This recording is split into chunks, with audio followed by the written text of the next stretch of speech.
Good day, everyone, and welcome to Ararat Wellness, where we have a very special guest today that is going to share a bit of her homeschool story. As I mentioned in one of my previous videos, I wanted to do this series where we as homeschool moms can learn from each other, from the seasoned moms, to learn what tools they developed, what helped them in their journey. So before I'm going to introduce her, I just want to open for us with prayer. So thank you, Abba Father, for this day. Thank you that you have given us the opportunity to meet each other, to share stories and testimonies of your goodness in our lives.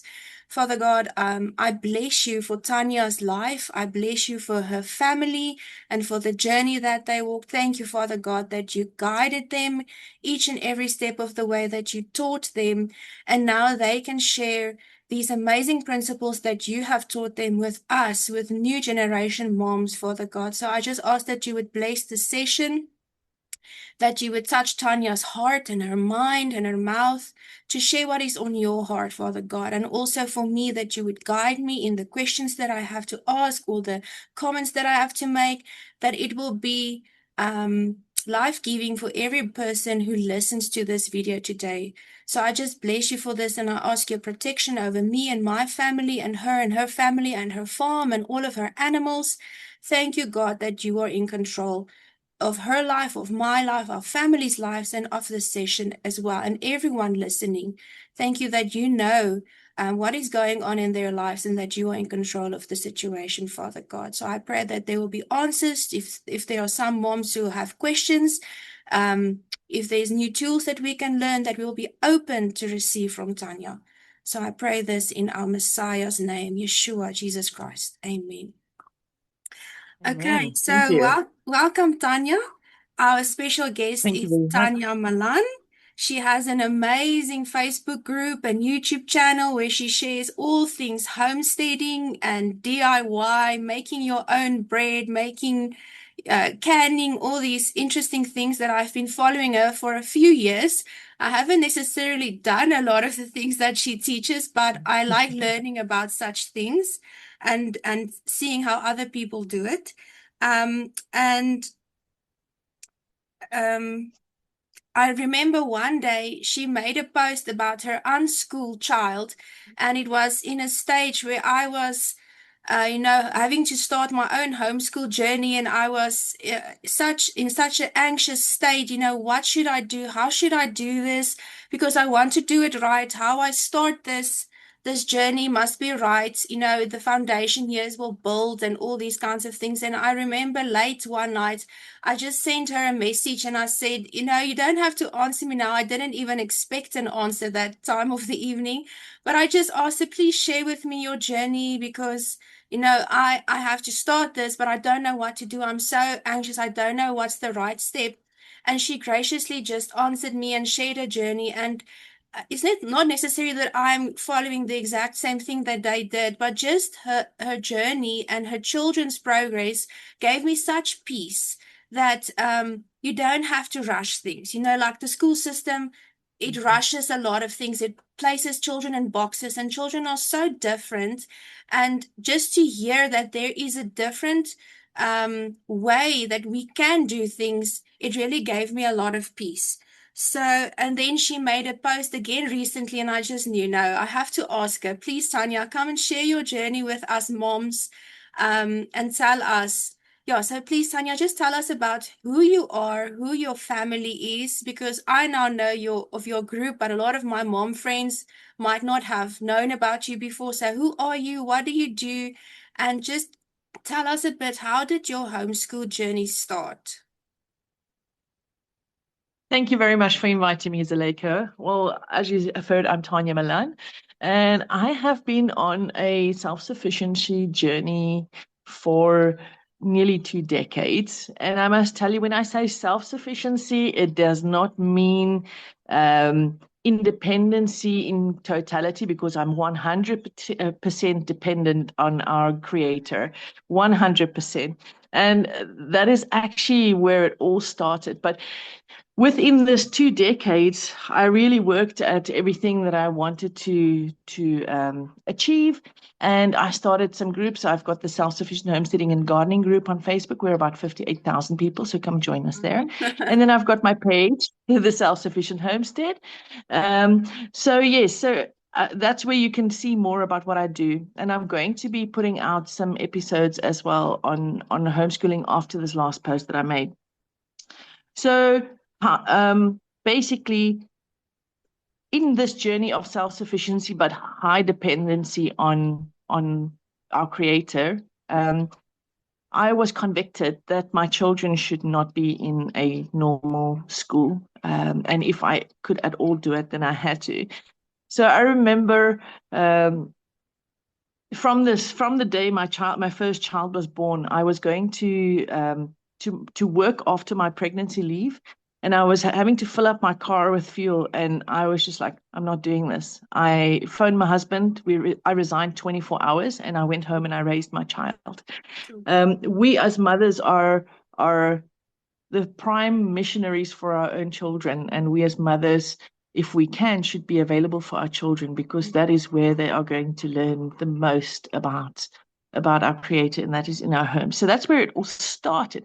But then it got to the point where I had to decide, okay, what's next?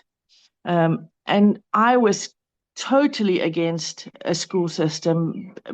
It just did not, even though I was in one, it just did not feel right. And it's as if the Holy Spirit impressed on my heart that I should raise my kids differently.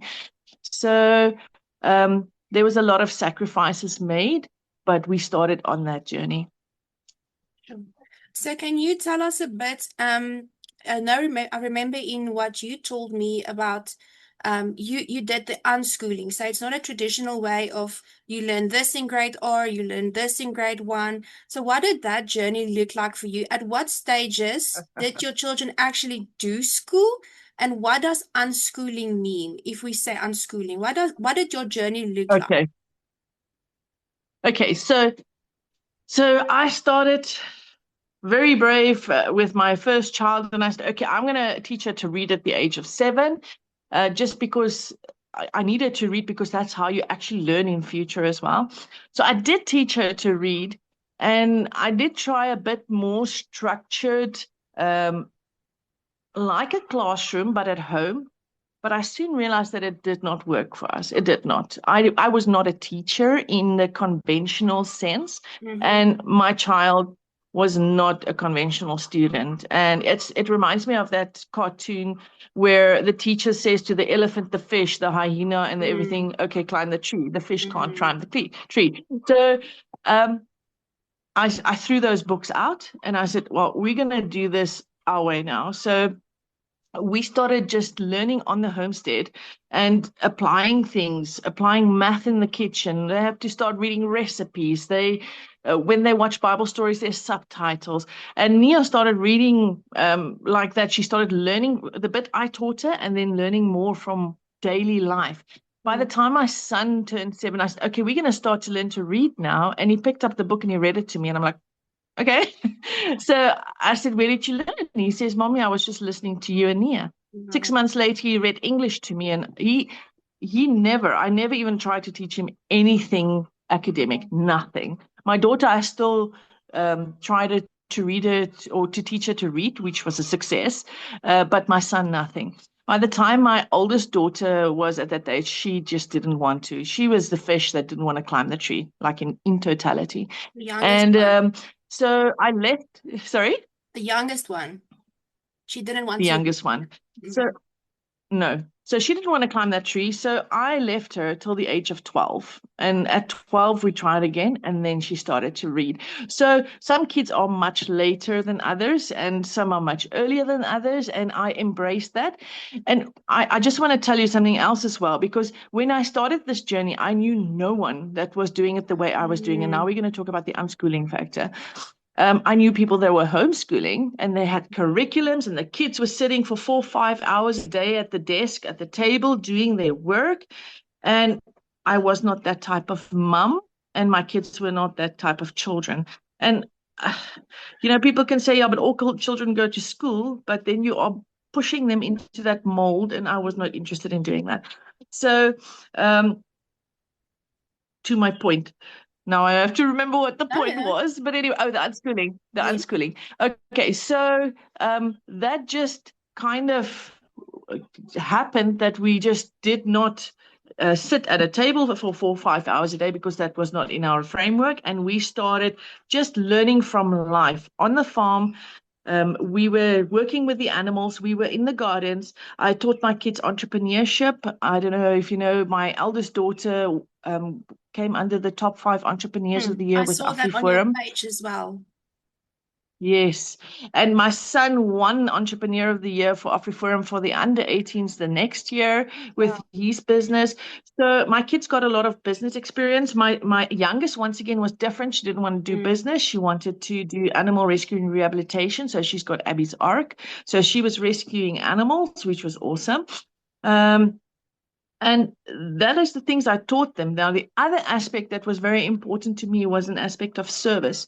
Mm. So every Sabbath, we keep Sabbath, we would take them to the old age home in the afternoons, and they would be serving the elderly. They would go Wow. visit them, chat to them, color with them, talk to them. And to this day, my children love the elderly, which is pretty Wow. awesome.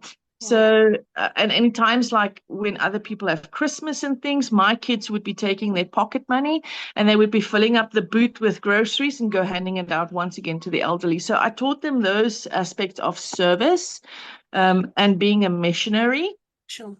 combined with being an entrepreneur, because we need to know they need to have skills to survive in this country that we live in today. Mm-hmm. And then also teaching them life skills on the farm, how to work with the animals, how to plant vegetables, everything to be able to look after yourself and sustain yourself. Wow. That is that's a lot to think about. I just wonder, you started this journey before the Bella Bill was now a thing, which it is now a Yeah. thing. So I just wonder, I don't know if you perhaps don't have an answer, but I'm just wondering how this would work in regards with the Bella Bill, because there it states that if parents don't register their children, and I remember when so we did that. We felt, okay, let's be obedient and register our children. My child, the first year that we started homeschooling, which was last year, and they have this whole framework type of thing that you have to put out. What are you going to teach the child? What is your possible schedule and things like that? And then based on that, it is approved or not. But luckily, we have the Pestalozzi Trust. So if there is a mom listening to this and you're also thinking, oh, I want to do this, they are pro homeschool. That's what they're about is homeschooling. And I've seen on the groups that there are moms who do unschooling. So there must be a legal framework where we can do something like this if you feel you are called to do this. And I think the Pestalozzi, if Tanya doesn't have advice for us now, I know the Pestalozzi Trust will be able to help us.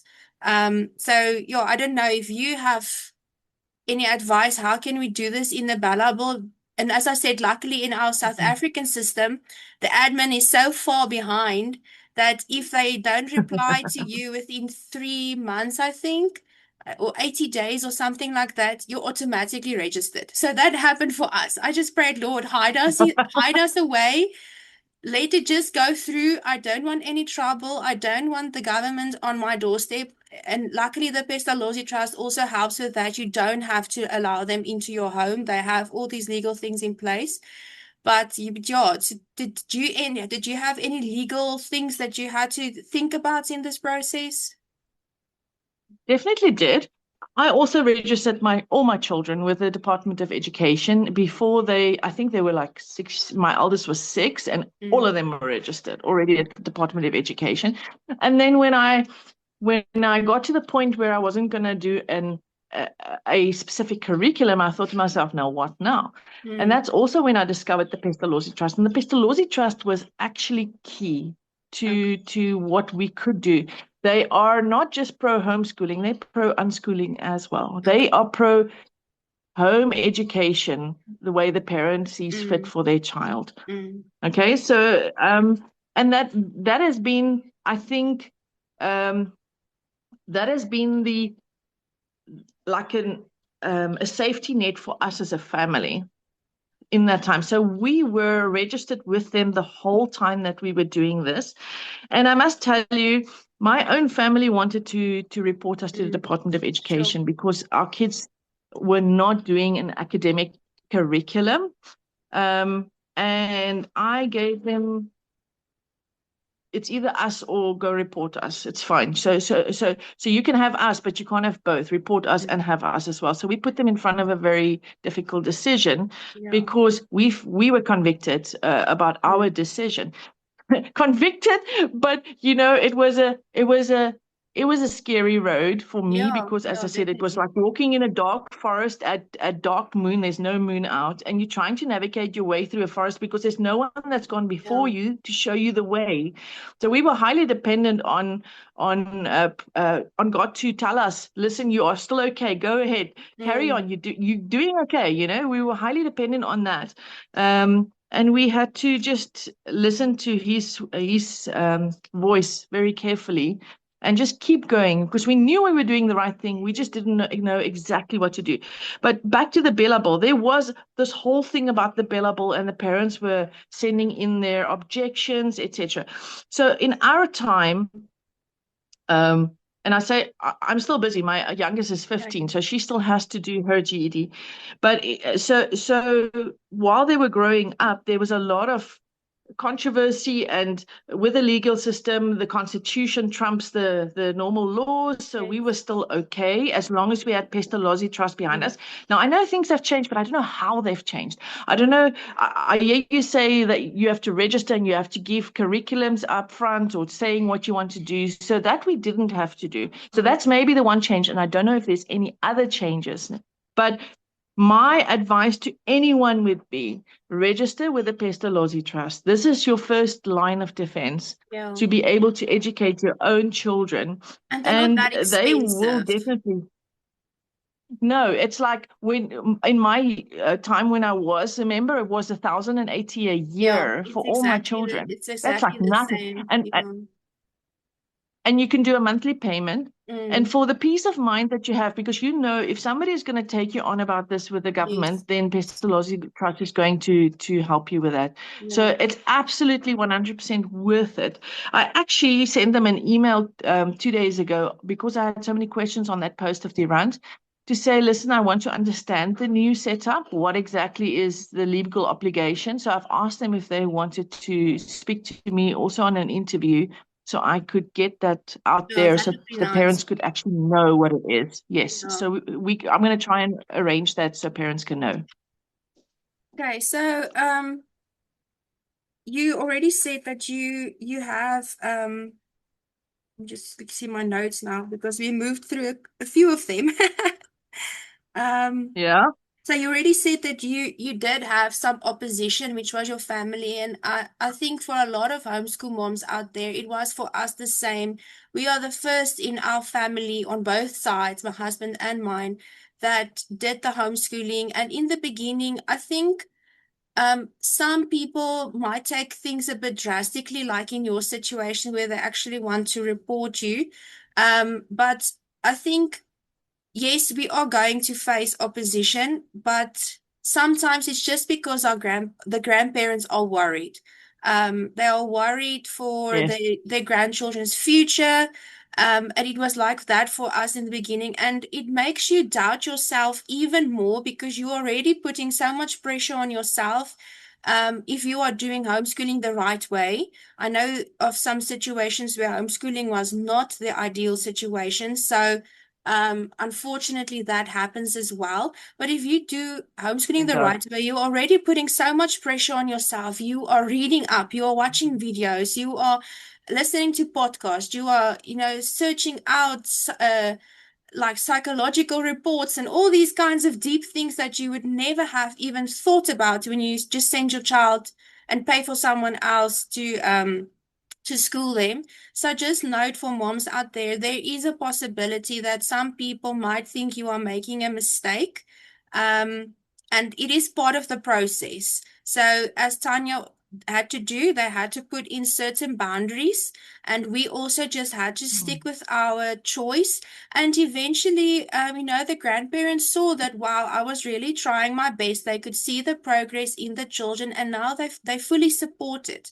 So it's just important to set your boundaries, to know your why. Why are you doing this? Not just because it's a new trend or because your mom friends are doing it. You need to have a deep, convicted why of why you are doing this, so that when people oppose you, when perhaps your registration is challenged or whatever, you know your why. And that is that you can, something that you can hold on to, and it will take you through these types of situations. And sometimes you are going to have to set boundaries, like Tanya had to do with the grandparents or the friends or people that, if it's family, you can't remove them from your life. But if it's friends and people and colleagues, and maybe it's better to, take them out of your life for a season until you are established in your homeschooling situation and you feel comfortable with what you are doing, with what you're doing.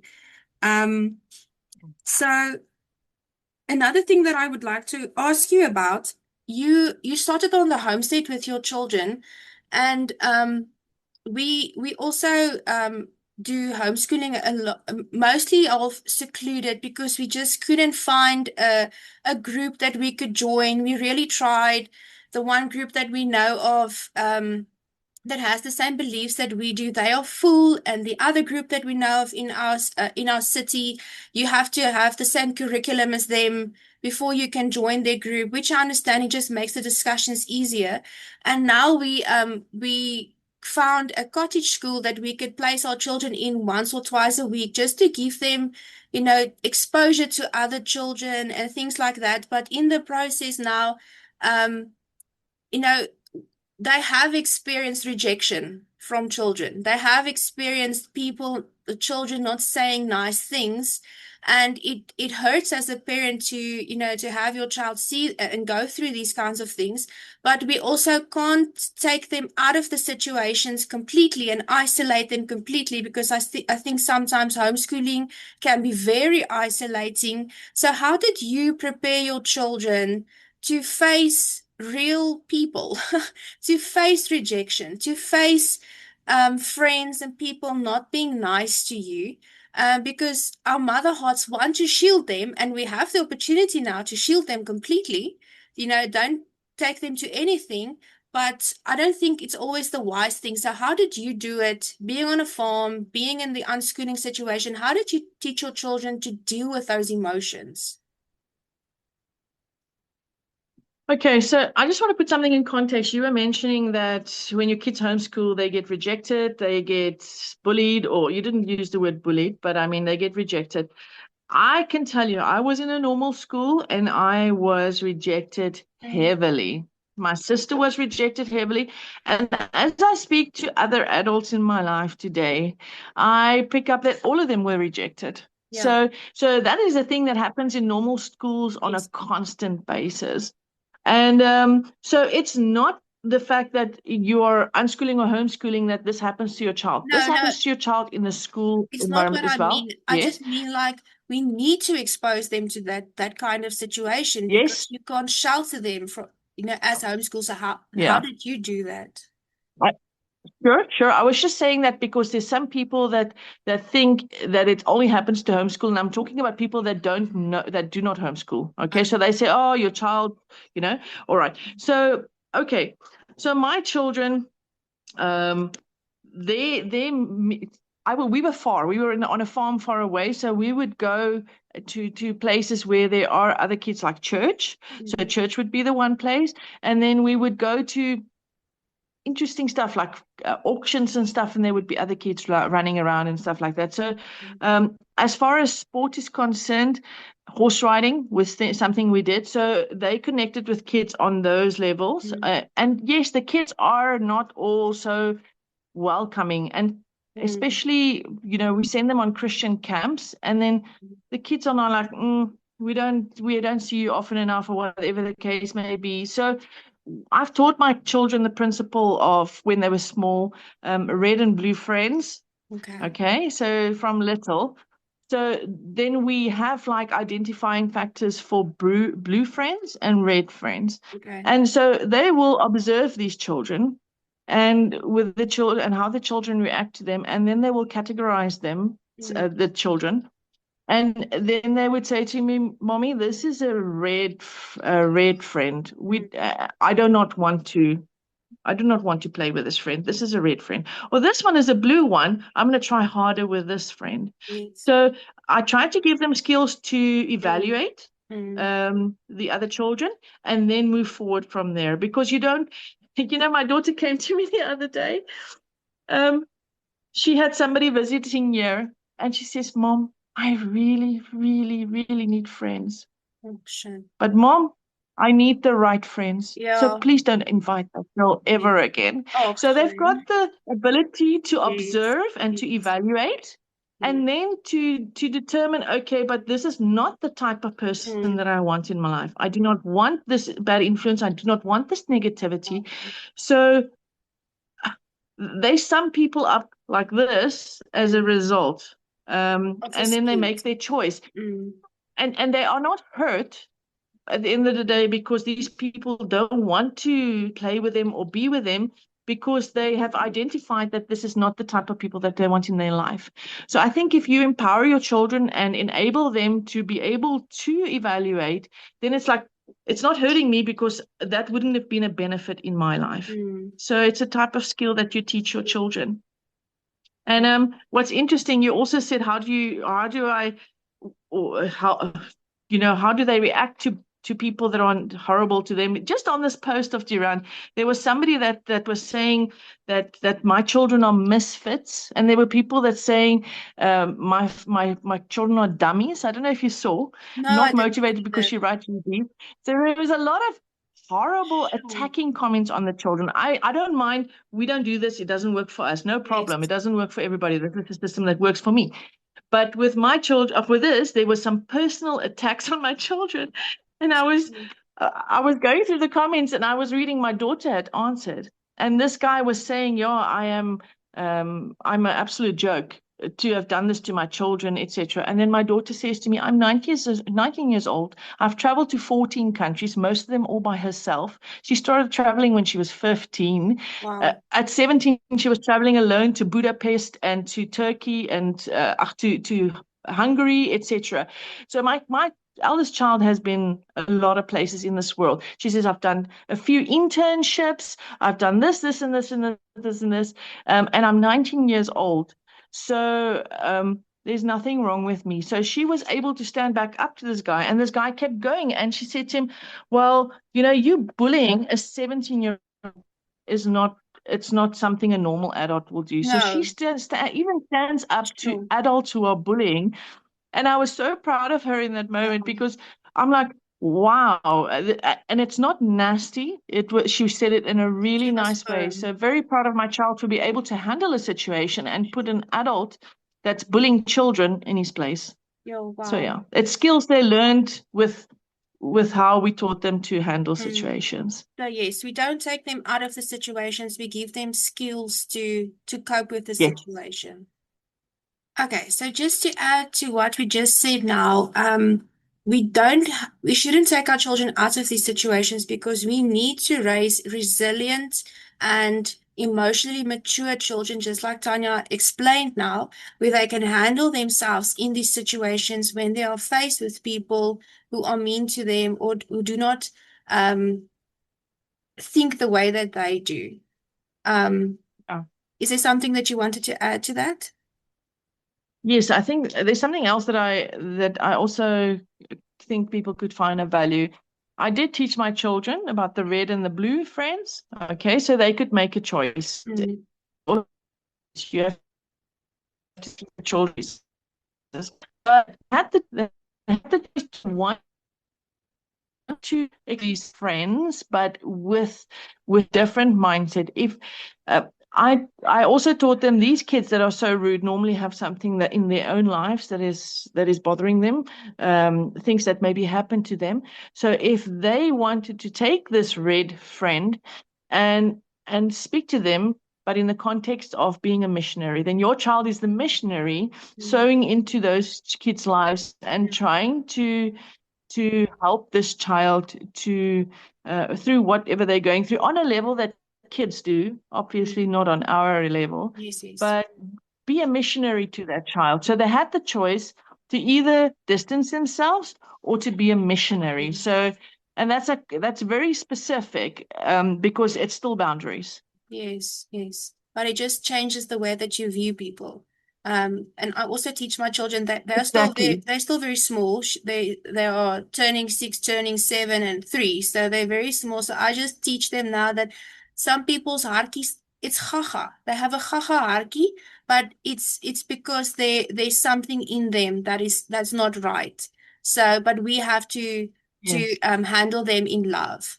We choose to be different, even Yes. especially regarding views. Now that they're in the Scottish school, it is actually very good practicing grounds to be a missionary, exactly like you said, because it's we are teaching them some principles at home, but now they are faced with the world and worldly children, even, and luckily it's in a very small Yeah. setting, so it's still very controlled.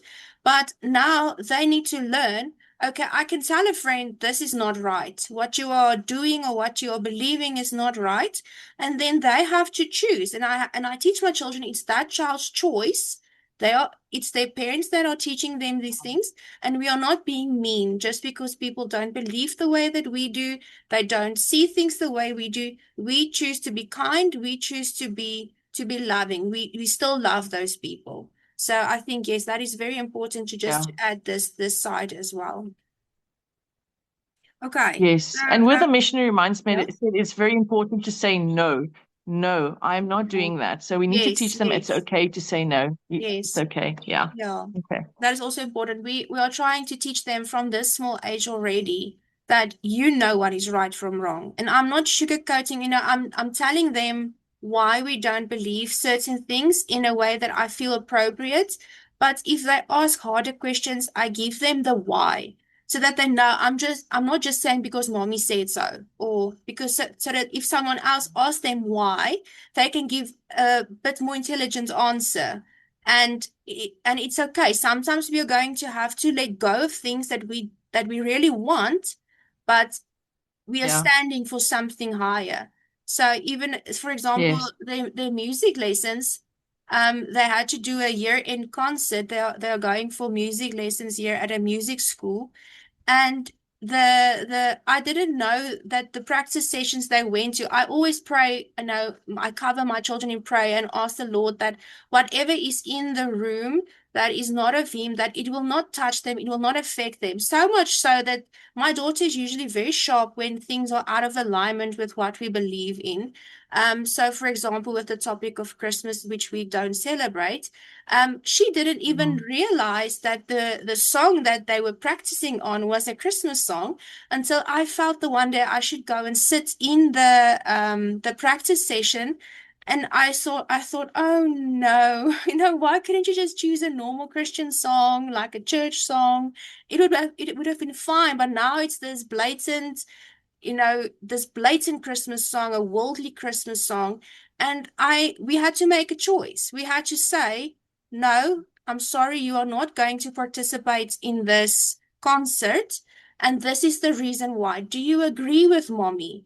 And they could say, yes, no, we are so sorry, we didn't know. And I told them, no, I know you didn't know. And I was so glad they didn't know because it meant my prayer was working. They were not affected by it. They didn't even know that song Yeah. was playing, but we have to learn them. We have to teach them now. You have to take a stand. Sometimes you have to give things up, and say no, for something that you believe in, just on a bit of a different note, but it still fits into this Yeah. discussion. Okay, so Yes. then, so next question, unless you want to add something there.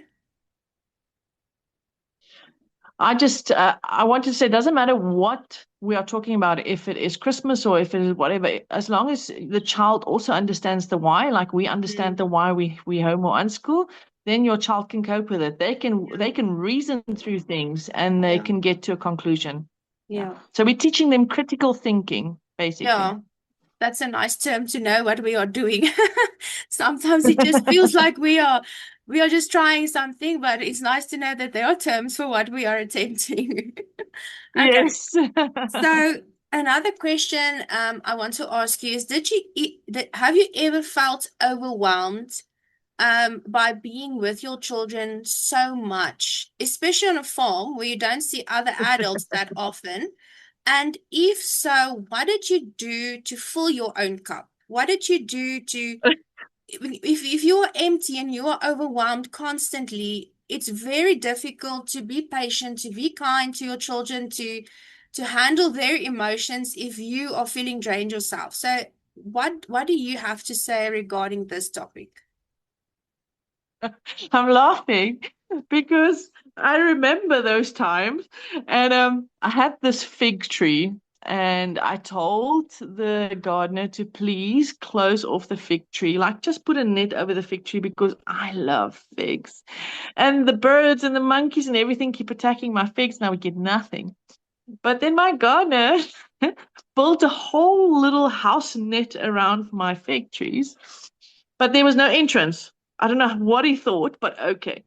So, and it was double, so it was not very see-through. And then one day when I was very overwhelmed, with kids calling me the whole time, everything, I'm like, okay, I'm gonna go check if there's figs. And I crawl underneath this net on my stomach, get inside my little fig tree house, and I'm just enjoying these figs. And the kids are like walking past, Mom, Mama, where are you? So my fig tree house was my little sanctuary. So if I needed to from there to just have some time for myself, I would crawl on my stomach underneath that net and I would sit under the fig tree and eat figs. Oh, wow. So so that's something that just came up immediately. Yes, this is a very, very important topic and point because especially with young mothers, Mm, okay, and where the kids are still small, yeah, there's something called hormones with us as women. And man, hormones can mess with you. And at one stage, I was definitely. saying to the Lord, how do you expect me to raise these children the best way I can if my hormones is so out of whack? I mean, I turn from being a great mother to an absolute, I don't know what, but like in screaming at them for something they did, and they're like just standing there frozen in Yeah. in 10 seconds. And I'm And like, then Lord, that you need to mom help me with guilt. this. Yes.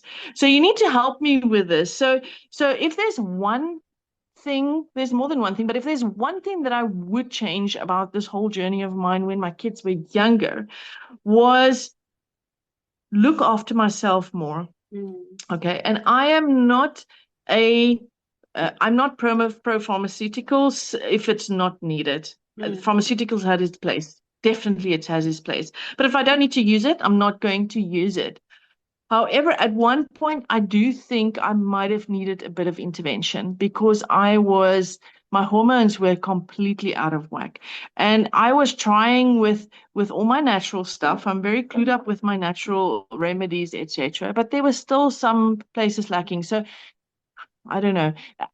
I'm going to say something that might be very controversial, especially maybe to your group of people that surrounds you. But if that meant I had to take some Herbinol or whatever the people take, maybe I should have just for some stage in my life, just to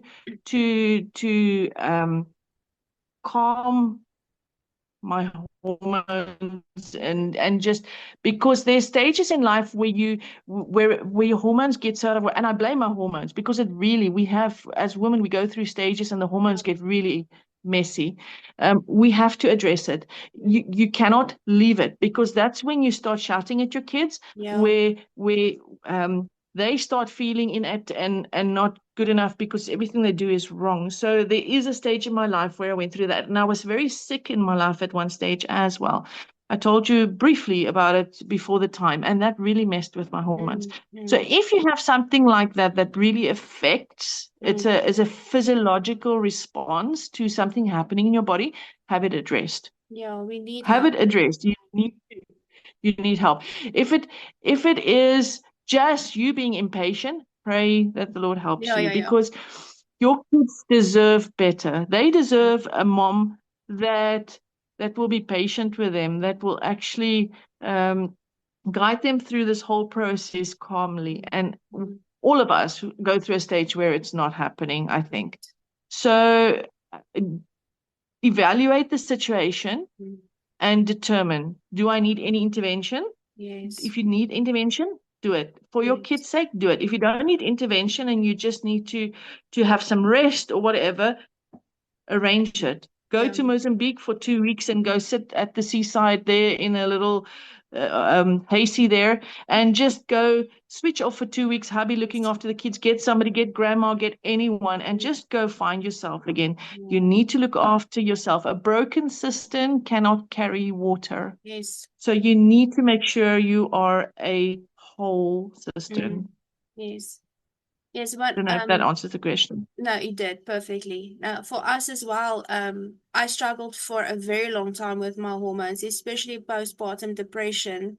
And I did use Yeah. a lot of natural things, and by the grace of God, I pulled through. But a lot of the times, what moms also don't realize is your trauma from your childhood years will trigger with your children.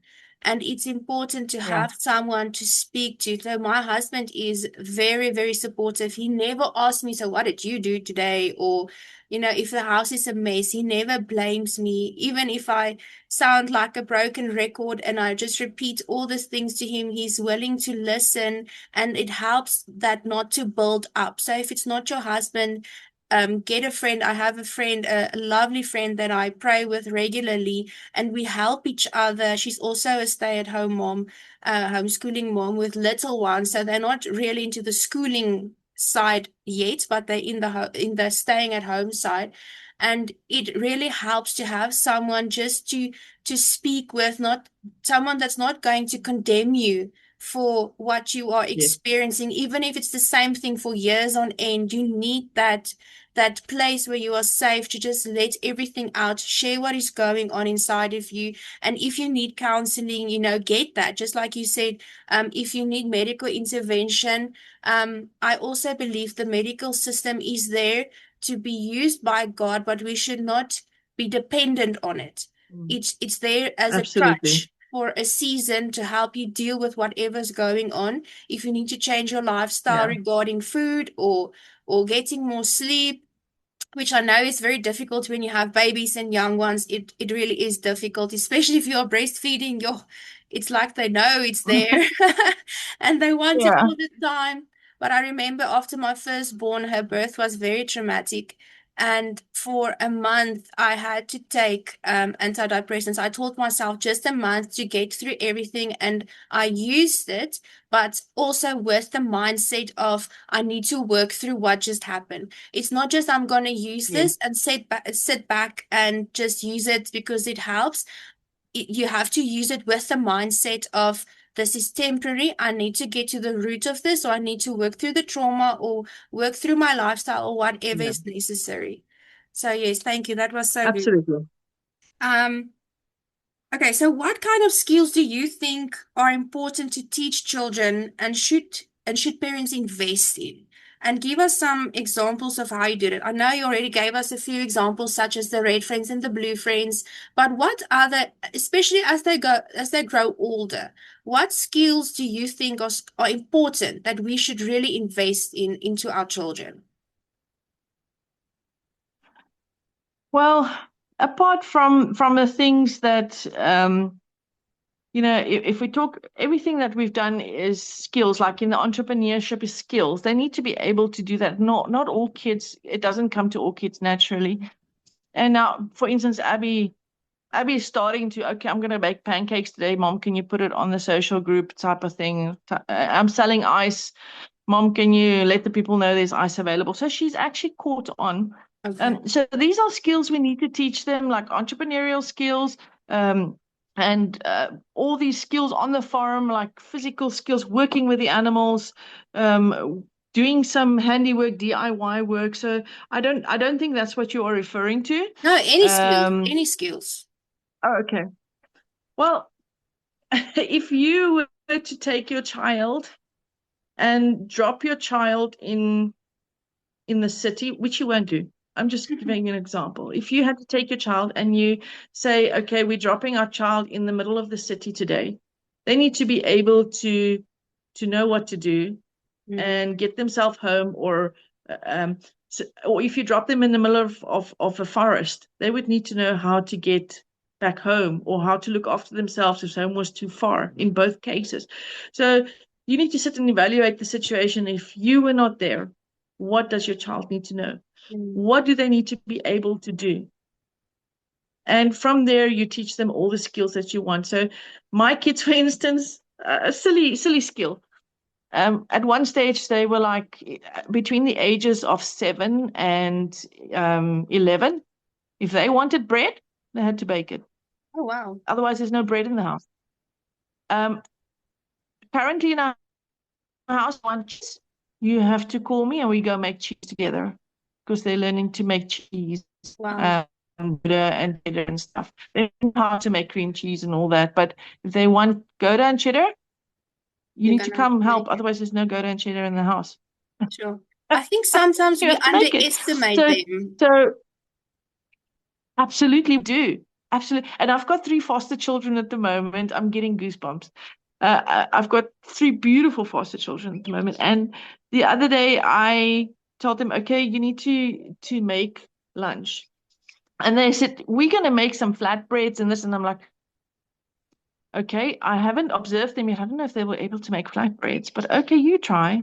They absolutely did a stellar job. They had this high pile of flatbreads, and I was just like so blown away. And you know what really struck me in that specific instance was um, the fact that they persevered. Some people Mm, make 2, 3 flatbreads, and I'm like, okay, I'm tired now. I'm not doing this anymore. mm. I'll buy at the shop. But they made enough flatbreads for 9 people to eat. Wow. So, and it takes time and they Yeah. really pushed through. That's another skill children need today. They need to have perseverance. They Mm, need to be able to keep going and do and carrying on what they do till they get to a point where there is a form of success.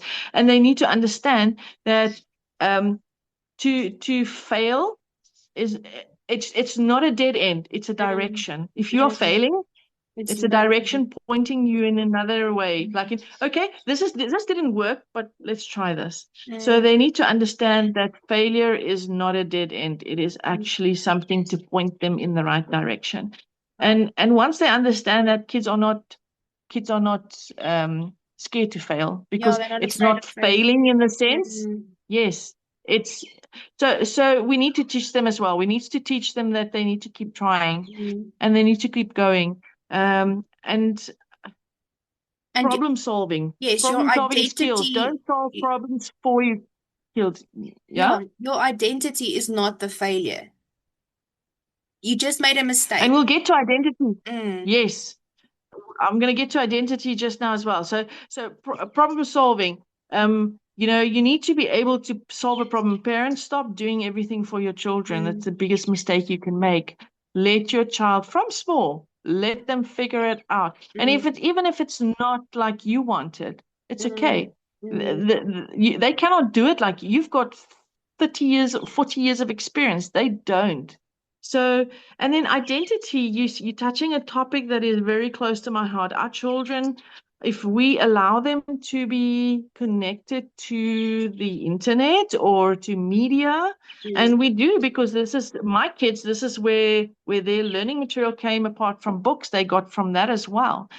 And and we must be careful because the internet when you're in a city, you see checkers, you see the post office, you see a shop for blinds for your windows, but you also see adult shops, right? mm, And you see wrong things.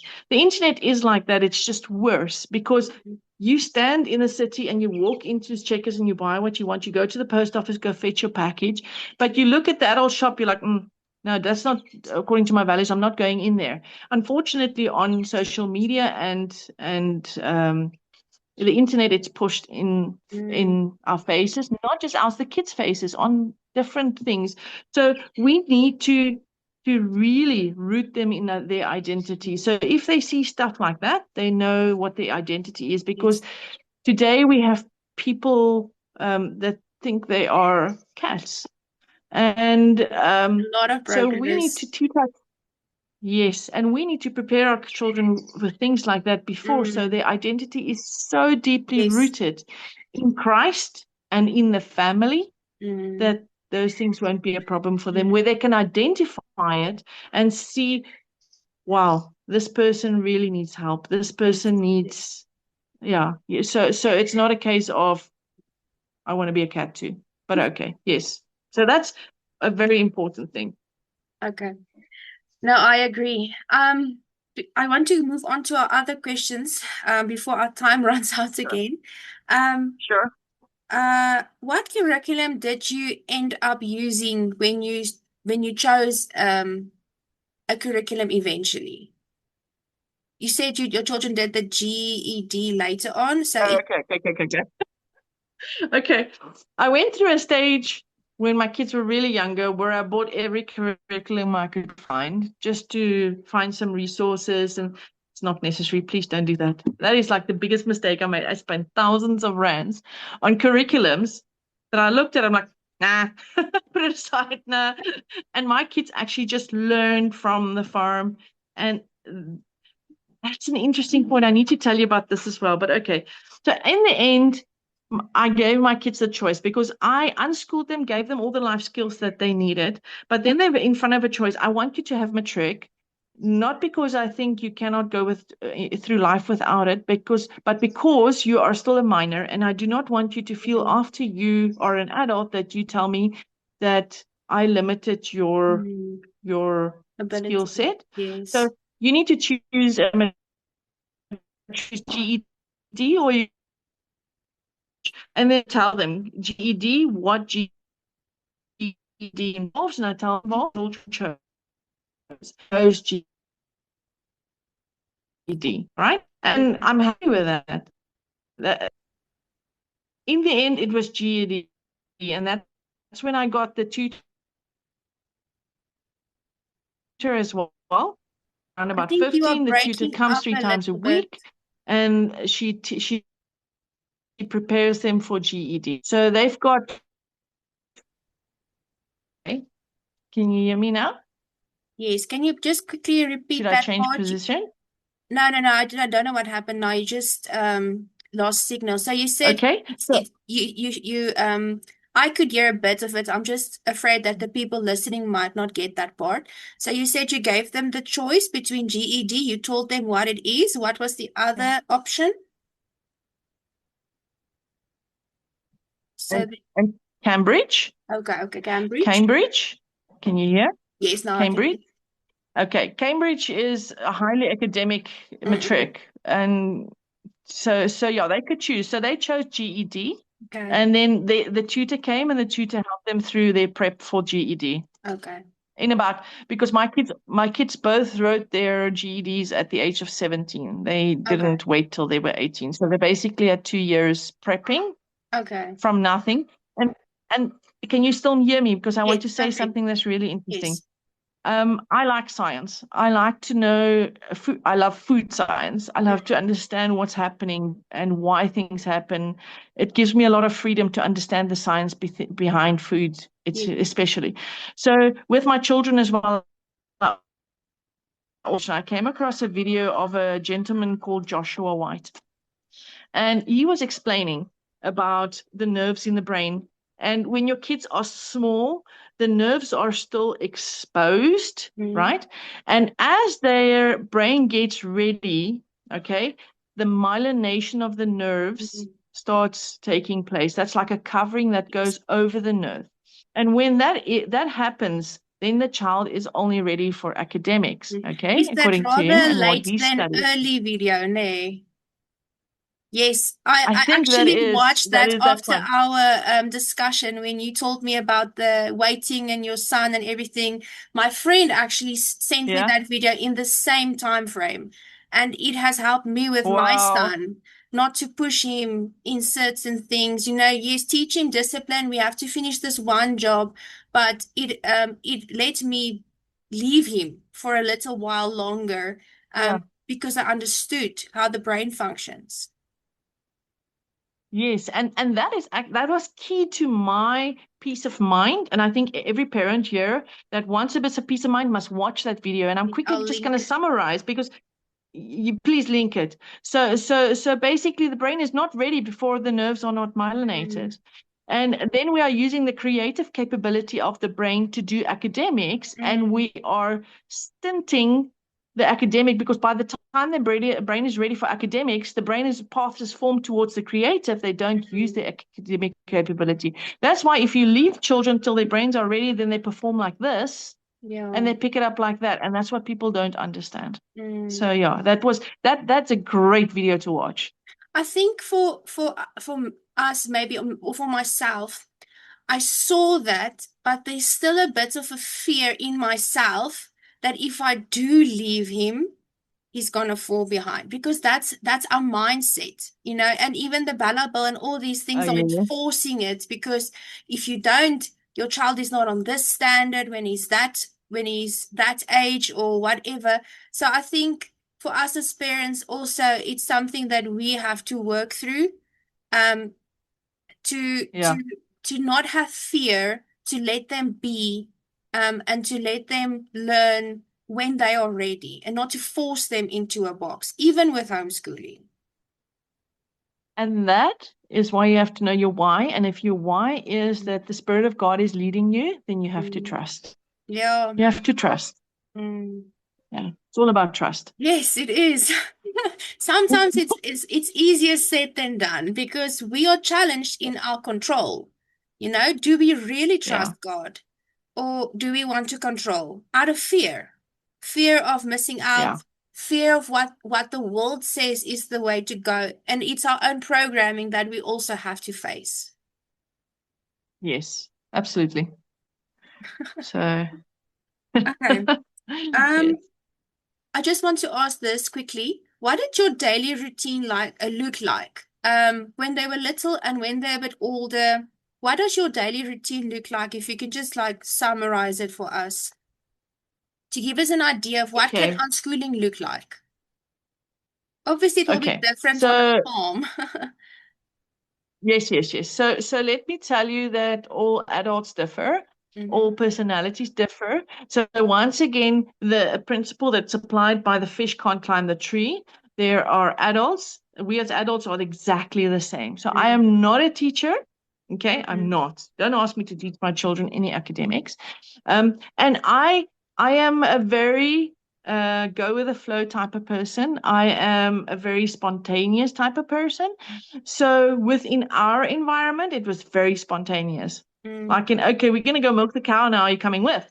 That type of thing. So it was not like tomorrow you get up at 5, you brush your teeth, you do this, then it's time for chores, then it's time for breakfast, then it's time for um, not in our house because that fish can't climb that tree, and that's me. It's not a skill that I have. So my kids were very much in a free ranging capacity. And that is one of the things I wish I could change, but it's just not something in my skill set, if I can Mm. tell you that much. So each person's program is going to look different because of each person's Mm. personality. And it doesn't matter how much I tried to change that, it didn't work for me Yes. because I just couldn't keep it up. So my children's education was very spontaneous. Okay. Let's go do this. And not all personalities like that. Some Mm. person, like my eldest child, she wants structure. She Yeah. wants to know this is what her day is going to look like. She Mm. wants to know that. And I couldn't 100% give that to her because that's not me. And it's not a case of me sacrificing to be able to do that. It's just not, I cannot do that. It just doesn't work for me. Not your So design. we all are different. It's all going to look different to everybody. So I actually admire people that can have a schedule because kids thrive in schedules as well and in boundaries as well. So I do think I could have done a much better job in that field and that it would have been more beneficial for my children if it was there, but it Okay. wasn't. So Okay. free range, spontaneous. That was my day with the Okay. kids. But this is also good to hear because I know of people who tell me they could never homeschool because they're not a teacher. And I think some moms, they need to hear that it doesn't have to look like a classroom. Homeschooling is not Yes. school at home. For some people, it No. might be. I have a friend like that, and her children absolutely thrive, and she has her reasons, and I want to get her on the show to share her reasons because they're very valid reasons. And something that I feel I had to implement, more discipline, more structure, for exactly those kinds of reasons that you just gave. But they have like what do you call it? A roster, a timetable, and all A these kinds roster. of things. Yeah, A yeah. roster, yeah. They have all of this, and it works for them. But another mom is like you. She really wants to educate the children. She wants to do homeschooling, but she feels inadequate because she's not the standard type of teacher. So it's also good to hear this side that you can homeschool even if it doesn't look like the traditional type. And if there's an area where you feel like this is not my design, I'm struggling, perhaps then someone like a tutor once or twice a week can help. For example, in a subject. So, and I know when my children get older, maths and those kinds of things, I know I also have a mindset of fear and failure that I have to overcome because of my own experience with those subjects. But I know in certain areas I'm going to have to get help, and that's also okay. Okay. Absolutely. And this is where my tutor for the children was critical. Mm, I realized my limitations and that I would not be able to do it. So I got them a tutor. Her name is Karika Jordan.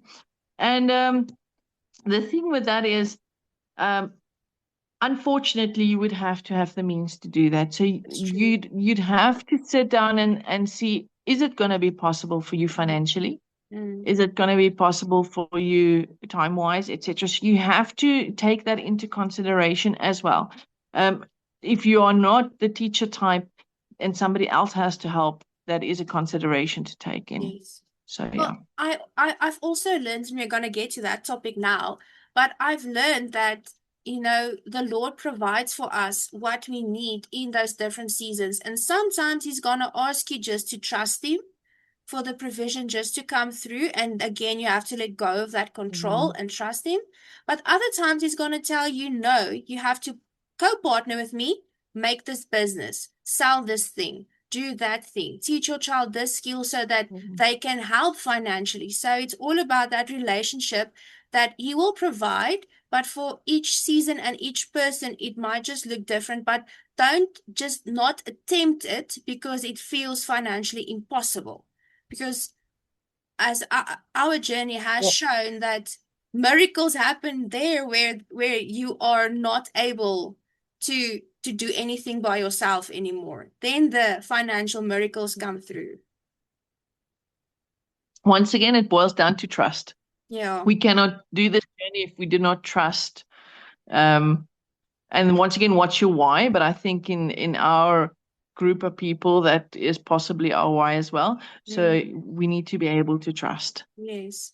And so while we're on this topic of finances, how did this choice of homeschooling affect you financially and your family? Well, I obviously couldn't go out and go do a job, but I wouldn't want to. As Mm, I said, the first day I had to go back to work, I resigned 24 hours and I went back to my child. I could not face leaving my child with a domestic or somebody else. She was with a domestic. And we gave up a second income that influenced where we lived or our vehicles that we drive, etc. And that was fine with us. We were 100% fine with that. mm, Um, so you do make sacrifices to be able to do that. And at the end of the day, our kids were more important than a better house or a second car or whatever the case may be. And once again, it's that provision that the Lord provides in any case. So you make a decision. You are the primary missionary for your child. Your child is your number one responsibility on this earth as a mother, because no one else is going to guide your child like the child should be guided apart from you and your husband. mm, So, if we are obedient in our role as mothers, and I know in some places it's not possible because some people are single mothers, but um, God does not expect a single mother to give up her job and go raise her child because it's impossible.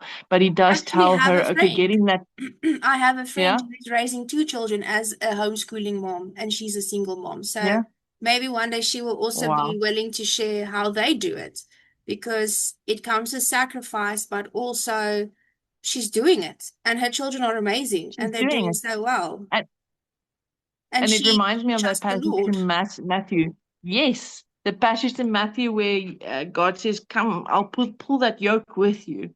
You know, we're pulling it together. Mm. So yes. Yes. Okay. Um, what habits helped you do homeschooling effectively? I think we have spoken a bit about different habits and what you do, and it differs for person to person. But what kind of thing do you think, like maybe for us, maybe it's like, okay, for us it worked if you get up a certain time of day, or if you have this in Yeah. place, or if you meal prep, or something like that. What helped you do this effectively? Okay, I'm trying to think if I understand the question correctly.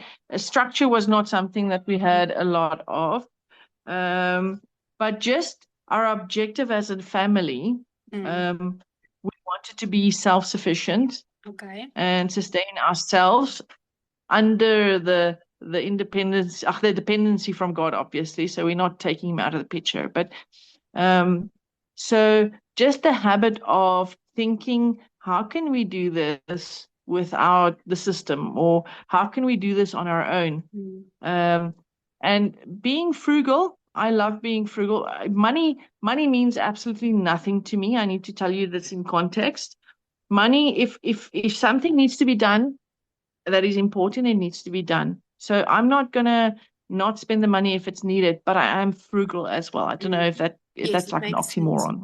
I don't No, but know. Does it make sense? Okay. you are So using it so I'm for what frugal. it should be used for. It's not That's it. that it's the focus, getting all the new things, like buying all the latest things. It's you use it because it's actually given to you as a tool. So you use it for what it's supposed to be, Tool. but you don't It's spend. it's it's like your device. It's a tool. It Mhm. shouldn't rule your life. All Yes. right. So with money. So yeah, the fact that that was our objective, to be self-sufficient and just to be able to teach the children that they need to be able to look after themselves. I think Mm, that is the biggest habit that helped us, because mm. in the process they learned everything in the kitchen that they could learn. They're cooking, they're baking, Yeah, I saw your they're posts. preserving.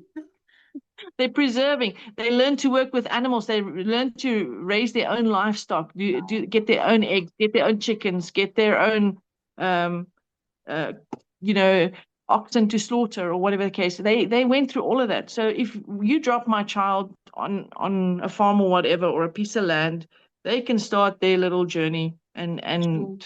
figure it out themselves. They can survive. So the Wow. habit of surviving independent of a system was Mm. our biggest advantage, I think. Sure. So we are going to wrap things up now. And I just want to ask one last question from you, Tanya. Tanya, apart from everything that you just shared, all the wisdom, is there any other advice that you can give to young moms who want to homeschool or have just started their homeschooling? What would you like to share with them? Something else perhaps that can help them. They must realize while they are doing this, there's going to be no applause. There's going to be a lot of resistance. They are not going to be understood most of the time by Mm, most people. And that is when you have to really know what your why was, why you are doing this. You have to know your limitations. You have to already have established, I am doing this, and in my case, I'm doing this with the Lord, and the Lord is walking this road with me, and we have to trust. And as we've discussed, it's sometimes difficult, but we have to keep going there and just trust in the Lord that where his finger points, his hand will provide. mm, And then finally, believe in your child. Your child's capabilities are more amazing than you can ever imagine. God has created that little brain to be so beautiful. And if we just nurture it and love it and just mm, help to form it to his glory, then you will walk away when your child is 18. Not that you will walk away, but you can stand and say, Lord, this is what I've done. And at the end of the day, he can turn around and say, my good and faithful servant, thank you for taking this child and molding this child to my image, and nurturing the child and seeing the child's capabilities and taking the child where the child needs to go. Wow. Yes, that should be our ultimate focus. Our children are worth more than any other job description, any other dream. For me as well, it was very difficult to choose this with my heart, not just out of obedience because the Lord told me this is what I have to do, but to really choose this in my heart has been a journey of a few years of really choosing this and seeing my children as worth more than all my dreams to help other people, to minister to other people, that they are the most important thing. They are more important than that. That can come later if that's the Lord's will. But for now, I told my husband the other night, I realized that to stand in heaven with your children next to you, and you know that what you sowed into them made that possible. That's all you're going to take with you. You're not going to take your job. You're not going to take your your equipment, your property, your cars, your all the nice things that we want in our houses, because we like making things beautiful. We as women, we want um to expand. That's what God put in us. We are expanders. We want to make things more and make things beautiful. And in this journey, sometimes we have to give that up, especially financially, if we are choosing this, and to see that this child and that child's life and all that you are putting into them is worth more than what you could have had physically in other things and in other places. So yes, that is so important. And yes, I pray that every mom listening to this, that the Lord will touch her heart and touch your heart, that you will know this is the most important thing. This is why we are doing this. Like Tanya said, to hear, well done, my good and faithful servant, that this child or children, some of you have been entrusted with multiple children, that their souls will shine in heaven with yours because of what you did, Mom. And as you said, that spoke so much to me, because it was something that also I struggled with and sometimes still do, is I don't get paid for what I do for these children. Sometimes that you don't even get a thank you. You have to remind them, say thank you, say thank you, say please. You don't get a thank you for what you are doing. You don't get a bonus at the end of the year um, for all the hard work you did.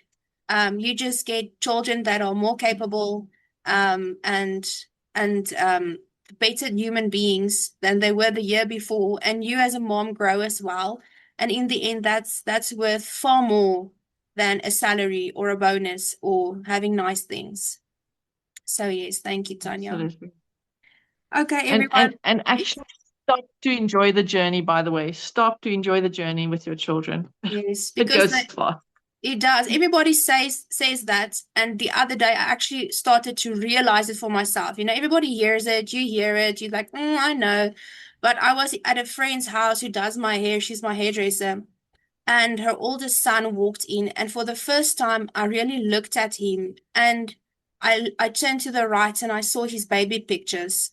And I remember 7 years ago when we met them, he was still in school, and he's a grown man. He's working, he finished his studies. He sounds like a man, he looks like a man. It's not the young boy that we got to know. And I looked at those baby pictures, and one of them was where my youngest is now, and it really touched my heart. I was like, yo, time really does go by fast. I can't believe that we met this person as a boy and he's a man in front of me, and it just went like that. It's gone. Yeah. Your babies are gone. They are grown-ups. So yes, it is Yeah. important to enjoy this. So thank you so much, Tanya, for everything that you shared with us, your journey, the wisdom that the Lord has imparted into you and your family in this process of letting go, of trusting Him, of growing with your children. And if any of you want to connect with Tanya, on her groups and her social media. I will link them in the description box below. She has a lot of wisdom to share regarding homesteading, and I'm sure about many other things as well. But her groups are predominantly about homesteading and canning and all these wonderful things, being self-sufficient. I've also learned from her about different herbs, just like I share on my pages, but she also has a lot of wisdom with herbs and natural healing. So you're welcome to follow her there. And if this video has inspired you, and I really hope it has given a mom listening to this a new tool and maybe a new mindset of seeing homeschooling differently, of knowing there's a different way to do it. Ultimately, it's important to listen to the Lord, what He tells you and your family to do, but there is a different path available. And if this video has inspired you, please subscribe to this channel. Please like this video. Please share it with a mom who needs this encouragement, who needs these wisdoms to help her also on her journey. So, yes, once again, thank you, Tanya. Thank you very much for inviting me. And guys, I also want to encourage you. This is a mom I see that is on a mission, and her mission is to bring the Lord Jesus to you within your family, in your home, etc., and sharing her journey with you. So please support her. Thank you. I think she's doing something great. All right, guys. Thank Thank you you. very much. Thank you. Shalom. Bye Okay. bye. Shalom. Bye bye.